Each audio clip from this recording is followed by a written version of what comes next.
আমার দেহ আমি মেরামত করব, সুন্নাহ ধরব, ওষুধ ছাড়ব, সুস্থ দেহে ইবাদত করব। প্রতিটি মানুষ জন্মগ্রহণ করে দিনের উপর অফুরান্ত শক্তি, সুস্থ এবং সম্ভাবনা নিয়ে।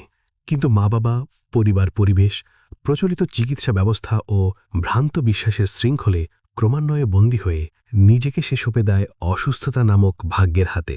অথচ বাস্তবতা হচ্ছে রোগকে সুস্থতায়, ব্যর্থতাকে সাফল্যে, হতাশাকে প্রশান্তিতে, বিষাদকে আনন্দে আর অভাবকে প্রাচুর্যে রূপান্তরিত করার সহজাত ক্ষমতা তার নিজের মধ্যেই রয়েছে। ভ্রান্ত বিশ্বাসের শৃঙ্খল ভেঙে সুপ্ত শক্তিকে জাগ্রত করার একমাত্র সহজ ও বিজ্ঞানসম্মত প্রক্রিয়া হচ্ছে সুন্নাপ্যাথিক lifestyle. Allopathic, homeopathic, naturopathic, Unani, Ayurvedic, herbal, alternative medicine, functional food, কবিরাজি, ঝাড়ফুঁক, তন্ত্রমন্ত্র, থেরাপি, আকুপাংচার সহ বিভিন্ন ধরনের চিকিৎসা সেবা চলে আসছে যুগে যুগে কালে কালে। বাস্তব অর্থে সেবা কোনো বিক্রয়যোগ্য পণ্য সামগ্রী নয়। শুনতে অপ্রিয় লাগলেও সত্যিকার অর্থে দুনিয়াব্যাপী এই সেবাগুলো বিক্রি হচ্ছে কেজির দরে।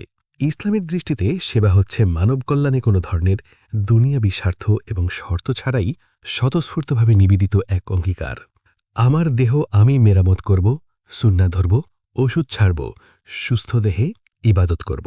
৫৭০ খ্রিস্টাব্দের চেতনায় ১৪৫০ বছর পূর্বে হারিয়ে যাওয়া আরবীয় চিকিৎসা পদ্ধতি কোরআন সুন্নাহর আলোকে হজরত মুহাম্মদ সাল্লাল্লাহু আলাইহি ওয়াসাল্লামের খাদ্যাভ্যাস, লাইফস্টাইল এবং মৃত সুন্নাহ জীবিত করার মাধ্যমে বিনা ঔষধে মানসিক, আত্মিক ও দৈহিক রোগমুক্তির চিকিৎসা সেবাকে মানব কল্যাণে দেশময় ও আন্তর্জাতিক অঙ্গনে ছড়িয়ে দেওয়ার এক চিন্তা চেতনায় ব্রত হয়ে গবেষক, লেখক, দেশ বিদেশে প্রশিক্ষিত আন্তর্জাতিক ব্যক্তিত্ব, বিশিষ্ট চিকিৎসক ডা আব্দুল আজিবের ঐকান্তিক প্রচেষ্টায় চিকিৎসা জগতের নবদিগন্তের দ্বার উন্মোচিত হল সুন্নাপ্যাথিক চিকিৎসা সেবা।